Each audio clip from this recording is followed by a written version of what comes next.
Our next presenter is Podvin, who worked with my colleague Dr. Emily Bernate on a project called Spanish Dialects and Biases in Healthcare, a sociolinguistic investigation into perception, barriers, and outcomes. After her presentation, there'll be time for her mentor to say a few words. Before that, we'll take time for questions and answers with Caroline about her research. Thank you so much. Thank you. Well, thank you everyone so much for being here. I really appreciate you taking the time to come and learn a little bit about linguistic bias and health. So I wanted to start off with a quote. Implicit bias is the single most important determinant of health and healthcare disparities. Because I feel like going forward, it's something that we don't often think about when we think of healthcare disparities and injustices in the healthcare system. But it's something that I have to pay attention to. So I wanted to start off talking a little bit about some previous studies which demonstrate discrimination. And we start learning about how people's personal testimonies demonstrate discriminations, particularly with people who are in a position of power, whether that be in law, healthcare, or even in the education system that's pervasive everywhere. And we also found that English has a social prestige in the United States and beyond, but particularly in the United States, what that means is English is not better than any other language. That's not more systematic or prettier or generally any better than any other language. But in the United States, we give it the prestige that the majority group has given. So we have decided that English is the best. And when people choose not to use English or choose to use a version of English which doesn't align with the majority, that may threaten people's ideas of national identity and values. And they find that to be a bit threatening. Furthermore, in healthcare discrimination, we see that a combination of all these factors reduce people's expected healthcare status, so you're at a disadvantage if you speak a different language. You're at a disadvantage if you speak a version of English that the majority or the people in power use. And we also found that language bias is a social determinant of health, which I did not hold, but I feel that I should, because that is, for example, diabetes can be a social determinant of health. Lots of other things, socioeconomic status, that people don't think about language. It seems to be an undertone, but I'd like to make it the main focus. And I would like to highlight that in the United States, there is no official language at the national level. Certain states have implemented a national language, but when people say English is the official language, that is factually untrue. And so previous studies that include matched guise tests, sometimes called masked guise test. What this is you give a script, so a standardized piece of information, and you have various people read ABC. And what this allows is people to investigate nuances of language. You don't have a face to look at and possibly criticize. You don't think about the age. You may, we'll get to that later. And this is a great way of evaluating people's attitudes and unilateral bias and emotion in a way that you can only pinpoint the common determinant to be how people use words and what words they use, and particularly for profiling prejudices and their attitudes. But again, on a more positive note, taking steps to identify bias allows us to overcome bias. So my research question is, how do the nuances of dialect impact listeners' perceptions of people with similar backgrounds when only dialect or sound is perceived? And I'm a Spanish major, didn't start off with that, but I'm a second language learner, so I chose to implement my study for Spanish speakers. So the script was written in Spanish, checked by people who are better at Spanish than I am, and I had Spanish speakers read the script and record, which I'll read. So for my matched guise test, I wanted to investigate accent bias, and I had the same script read by 3 different participants. And I recorded each participant individually, but they read the exact same script, same words. I would like to reiterate that because it is important. And for my speakers that I chose 3 different speakers from 3 different regions of Central and South America. And I did this because in my experience in Texas, there's a large population of particularly people from New Mexico or who have family in Mexico.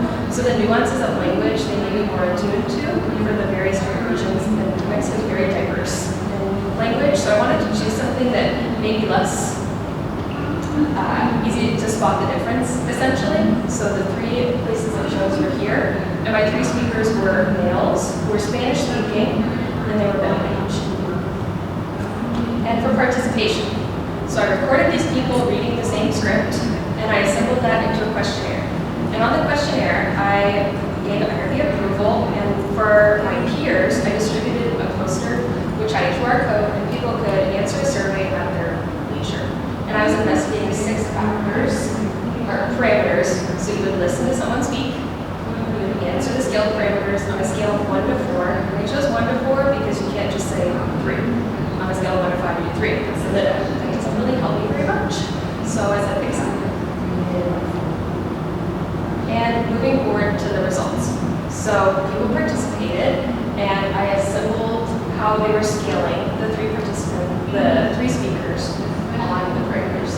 So 2 of the parameters are intelligence and education. And I'd like to reiterate, my peers did answer this, and in my experience, my peers are well educated, they are kind of very empathetic. So this is not meant to make my peers feel bad about anything, it's just to exemplify that biases do exist despite our efforts, and it's important to continue to identify these.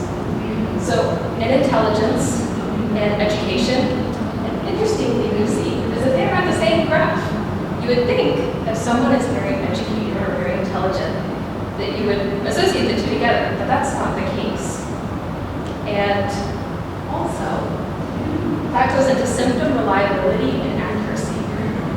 So when you're telling a doctor how you feel, and in the script, I forgot to mention that, but it was basically going to a doctor's office and saying, I broke my leg, this is what happened, can you help me?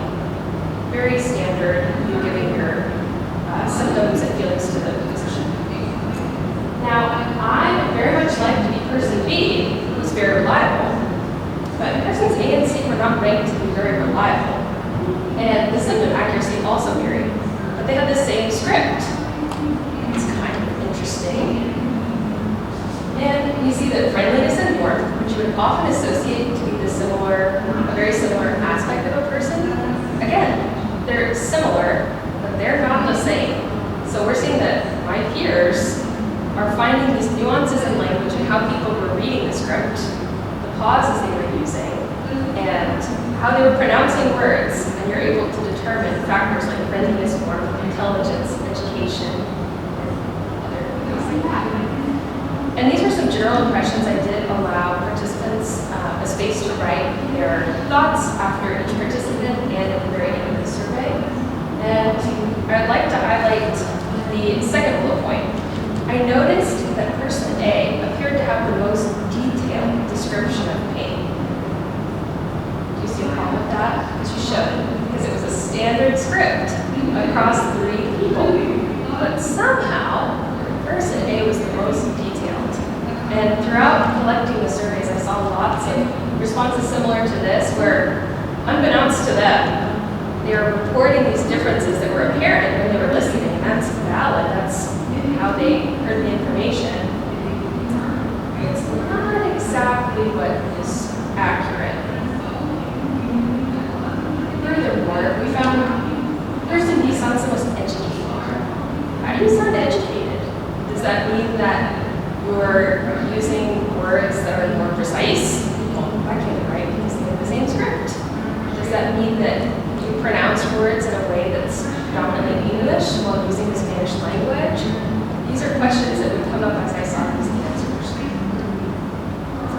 And another one, some common themes I saw in people's responses to positive speakers. So we saw that persons A and B consistently had the highest scales in terms of reliability, friendliness, intelligence. And you find person A and person B, they sound European, they sound upper class, and they sound white. And that correlates to in the United States, where social prestige lies with English. And despite that this was a survey conducted in Spanish, and it was about people who speak Spanish, we're finding that these norms are pervasive in how people are ranking in a different language, which is pretty astounding.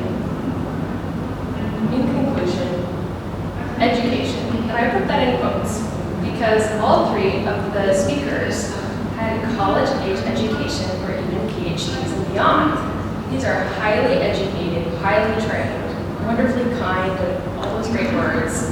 These people are people we know and care about and who are in our circles. But they have different ways of pronouncing words. That's kind of what linguistics and dialects are. And yet, when you don't see their face and you can't associate a name with a friend or someone you know, these nuances of language are really impacting how we're interacting with one another.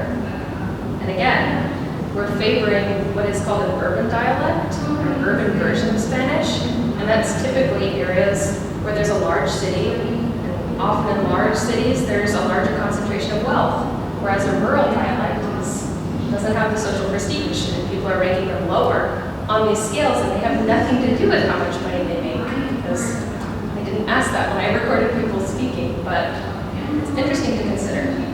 Further, when talking about communication, there's something called the burden of friendliness, and often if you have a less socially prestigious dialect, you carry the burden of friendliness.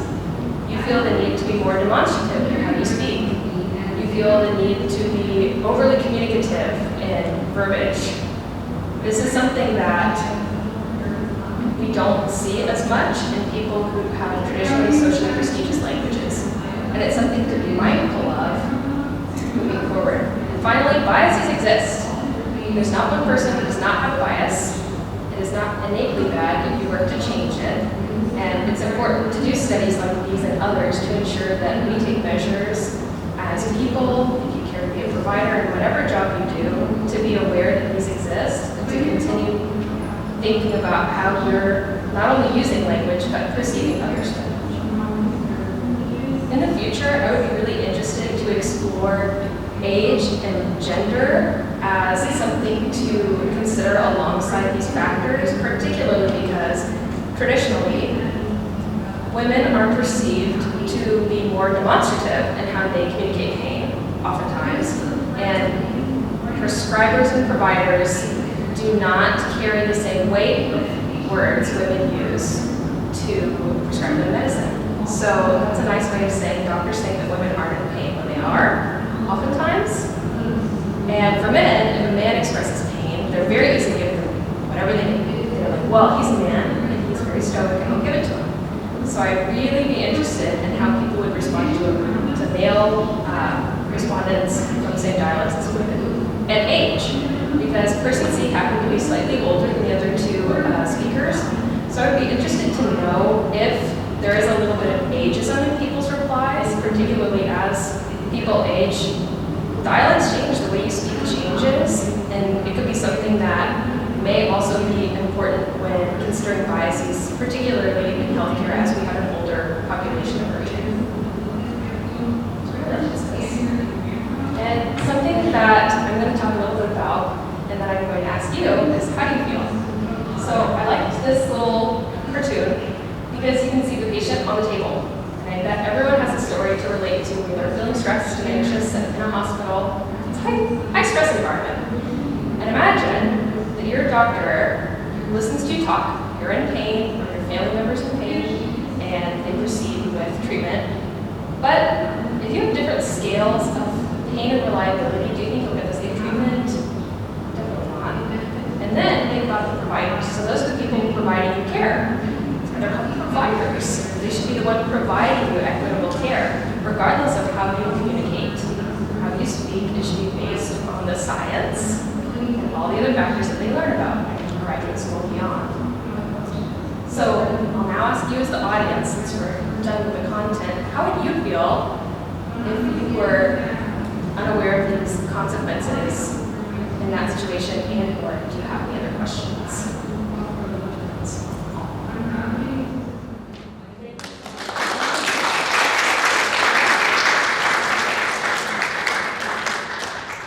Really fascinating. Are there audience questions for Caroline? You have this list of 6 attributes of education, intelligence, warmth. I'm always interested in things that didn't make the list. Were there things that you considered but didn't make the list? I had a very long list. And what? I'm trying to think because I really did have to whittle it down. I tried to be somewhat diverse in how I chose parameters because I wanted to demonstrate that it wasn't just a scientific understanding, and intelligence and education I thought were important distinctions. I was interested in hostility because that seems to be a very pervasive thing in wider media, not only on the provider's side, but also because oftentimes if you're treated poorly, you tend to be more defensive for any reason, and that's something that I really, really considered. And I'll have to think of the rest off the top of my head. That's one that pops to mind. I have a question about your methodology a little bit. When you sent out that survey, it was to your peers, so college-age students. Do you think that there would be a difference in responses or the results if you were to survey like doctors who have experience in healthcare and have seen patients that they have described? Do you think there would be a difference in the person's like attributes? Oh yeah. And the survey, I'm interested in healthcare. I was a parent, and this survey was spurred on a little bit from some experiences I'd seen firsthand, and I think that at least in certain generational trends of education, you're taught that you don't have biases.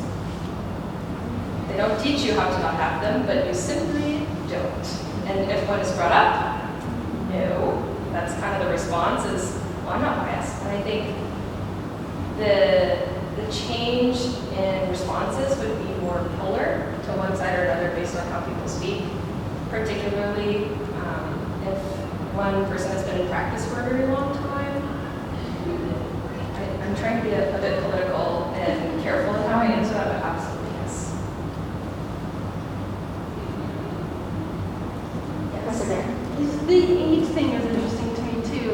Not so much a question as just, I wonder if, because I think sometimes we associate age with wisdom, right? So, but then at some point that reverses, right? You think, they're older than senile. So at what point does confidence or reliability or whatever go up, but then also age goes down? That's really interesting. And one comment, someone talked about, That's what my made me dad. think of it, is it reminded me of my dad, and there was one that said that like more mature or something, I think. Yeah. Like that, so. That's really interesting and something that Dr. Bernate and I have talked about a lot, particularly the dad comment I find interesting because as someone who's 22 and knows everything, I tend to butt heads with my dad, and I think a lot of college-age kids do. So that really may have had an impact on the responses, but it's certainly interesting that the participants, speakers who were younger, by a 10-year or less margin, were scaled more highly. It's definitely something that would be really interesting to look into. Joy, one of the things I didn't hear about exactly my question. One of the things I found so fascinating about your project is, as you said, you picked 3 speakers who weren't from Mexico because you suspected more of the people you were polling would have a greater ability to accurately sort of read social cues and the way that things, or maybe or regional cues. So I think it's something that how you interpret a set of data like this. On one hand, you have the quantitative, and then you also have these assumptions like this person sounded South American, whereas like yeah, but like and like that's white, so Brazil, whatever. Like they're hearing something and making this own set of like these are urban, but I know it was I mean Quito and Santiago, and I forgot the third place, but weren't they all urban areas? And Lima, yeah. But so I'm so curious like what you did with the qualitative data when you are dealing with people who are making a certain set of socio-linguistic assumptions, like lacking a lot of the socio context. Yeah, I think the socio aspect is more applicational. Yeah. That's how I was thinking of it, because I consider it to be the more information people have, the more that they will inadvertently try to hide their bias. Yeah. So I think the less they knew, the better. And one thing I neglected to mention was that a great nice guys test example that ran through the media pretty well was there was a hall full of people just like here, and they had a lecture and they had a voice. And then on the screen there was a picture of a white lady. And so the lecture ran pretty people answered some questions and left. The next lecture, they had the same lecture, same sound, but a picture of an Asian woman, and people reported that it was harder to hear. They reported they didn't really understand. Again, same voice, same lecture, but you can give people a tidbit and you can really learn a lot about the biases people may have. And I think the more information you give takes away from that. But yeah, it's really amazing how much people will jump to conclusions when they really don't know what they're talking about. Well, congratulations. This is such fascinating work, and I now have the pleasure of inviting Dr. Renate up to give you your stole and your board, to share anything she'd like to about working with you. These are the honors, regalia that you're going to wear at graduation. So, congratulations, if you don't mind. And thank you, Dr. Renate. Well, it was a pleasure to work with her. I'm not going to say much because in our dorky little award ceremony, I almost cried giving her a certificate. I'm not going to say much, but I'm very proud of her, and it was a pleasure to work with her. And I hope that by listening to some information about linguistic biases, that you can apply that to whether you continue with education or healthcare or the legal system, because we all use language and we all think we know what we're hearing. The data shows that we're all constantly operating on linguistic biases.